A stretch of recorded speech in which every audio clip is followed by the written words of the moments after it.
pessoas têm visões diferentes, isso também é algo que está desaparecendo no mundo, né? Você coloca 10 pessoas para assistirem um filme, cada uma vai ter uma opinião diferente sobre o filme, né? O mundo hoje, do jeito que ele está surgindo, as 10 pessoas meio que são obrigadas a terem a mesma opinião sobre o filme, né?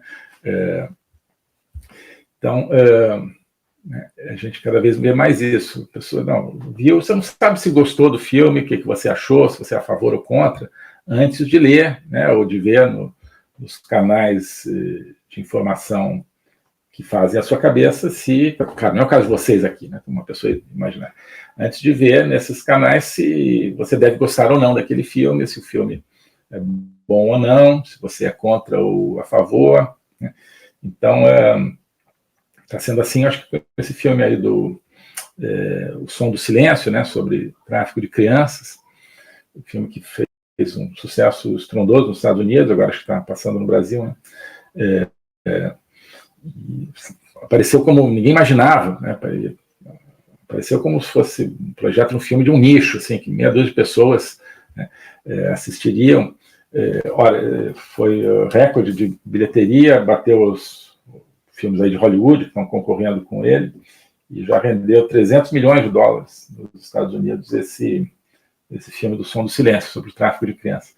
Mas, enfim, então, hoje você pega as pessoas, aquelas que, né, estão, sobretudo ali, né, no mainstream cultural, vão ver o filme e ouvem falar do filme sem nem vê-lo. O que eu tenho que dizer desse filme? Então está ali, tem toda uma série de artigos que estão aparecendo, né, em vários jornais, em televisão, aqui e ali, dizendo, não, esse filme é teoria da conspiração. Então, a pessoa, esse filme é teoria da conspiração, não, é muito ruim.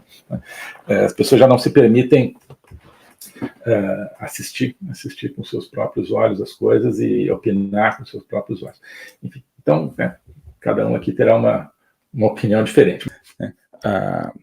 O que a gente precisa não é o relativismo, né? Então, muita gente acusa, digamos, essa pós-modernidade de ser relativista e vê no relativismo um problema de não reconhecer uma verdade. Mas é pior do que isso. Se fosse relativista, ainda estaria bem, porque, olha, então tá, né? A direita tem uma verdade, a esquerda tem outra, e vão ficar com a nossa, mas é óbvio que não é isso que eles querem. Eles querem o poder absoluto, né? Então, eles querem relativismo enquanto eles não estão no poder.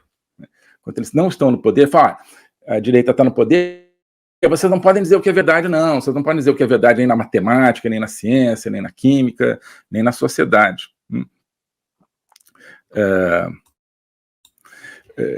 Agora, quando eles assumem o poder, né, aí se torna uma verdade absoluta. Aí eles querem ter a verdade absoluta, porque são eles que acham que eles é que vão ditá-la.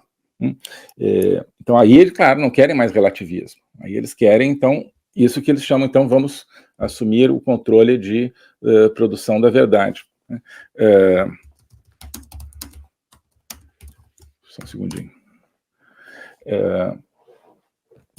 É algo semelhante com o que ele diz antes do próprio império, algo semelhante com a ideia de montar o cavalo que está sem cavaleiro.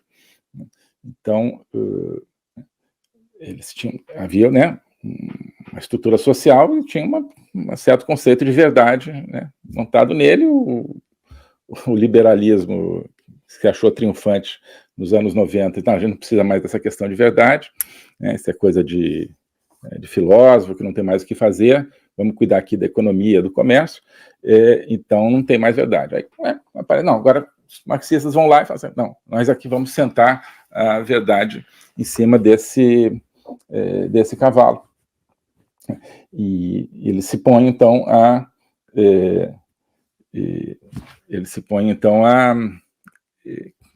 assumir o comando sobre aquilo que eles chamam de centros de produção de verdade.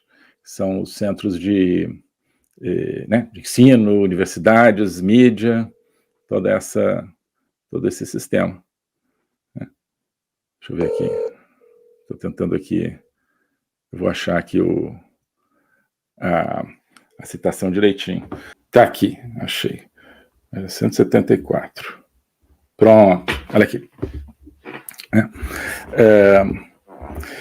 Enfim, ele está falando dessa questão pós-colonial, anticolonial, né, como a partir dessa ideia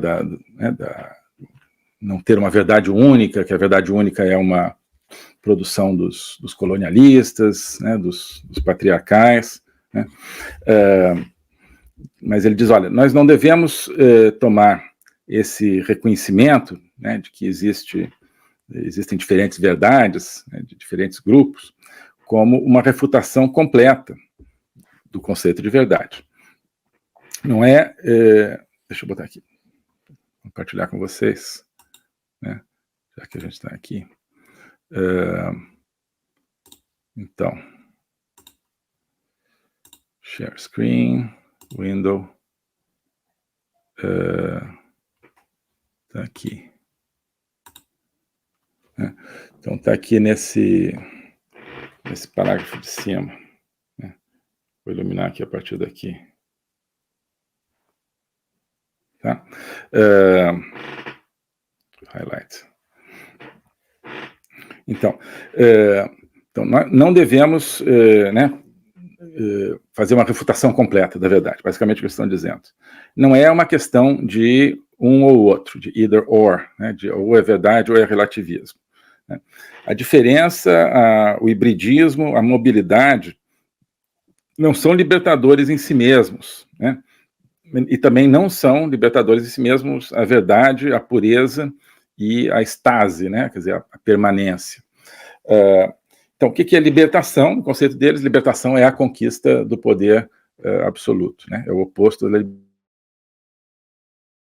sobre a inteireza da vida das pessoas, inclusive sobre a natureza humana, né? Isso é a libertação, ou seja, o contrário da libertação. Então, ele está dizendo que, para esse projeto, né, de poder total, servem como instrumentos não necessariamente nem a diferença, ou seja, essa ideia da diversidade, inclusive no conceito de verdade, não necessariamente o hibridismo, ou seja, você misturar conceitos diferentes, de culturas diferentes, ou a mobilidade, né, a não fixação de ideias, a não fixação de conceitos.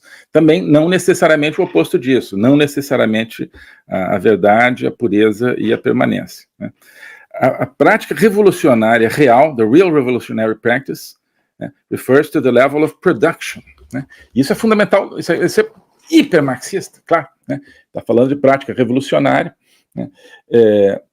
Qual a importância da prática em Marx toda, né? Porque Marx, olha, não interessa as ideias, interessa a prática, a praxis, interessa como você vai usar as ideias, entre elas o conceito de verdade, para atingir o poder. Isso é o conceito marxista. Ele está repetindo isso aqui, né?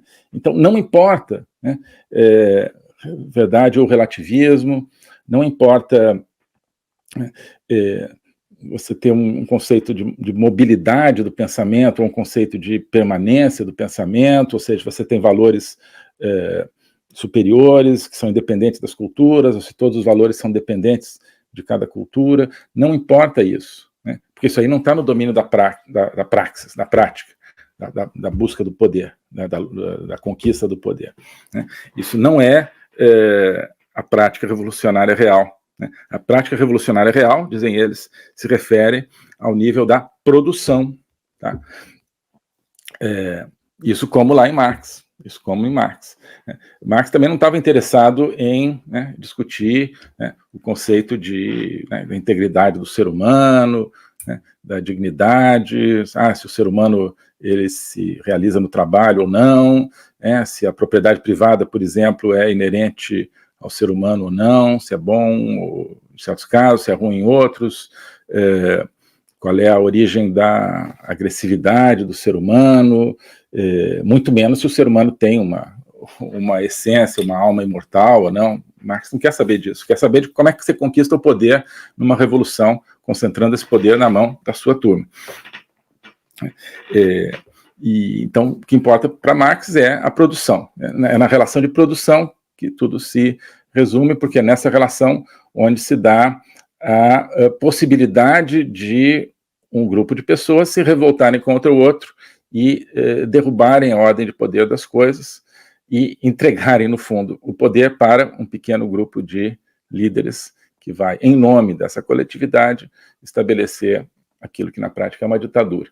O globalismo existe, é uma coisa concreta, Ele é composto pelo Great Reset, do Fórum Econômico Mundial, pelo projeto hegemônico da China, pelo programa de manipulação e conquista da América do Sul pelo Foro de São Paulo e outros elementos. E esses elementos eles atuam uns em benefício dos outros, sempre, principalmente através do controle da linguagem, porque o controle da linguagem é o controle do nosso pensamento. Então nós estamos tendo o nosso pensamento reprogramado, e essa reprogramação vai contra a nossa liberdade, vai contra a essência do ser humano. Isso é o globalismo. Com base nesse estudo, nessa experiência, é que eu criei o curso de Logopolítica.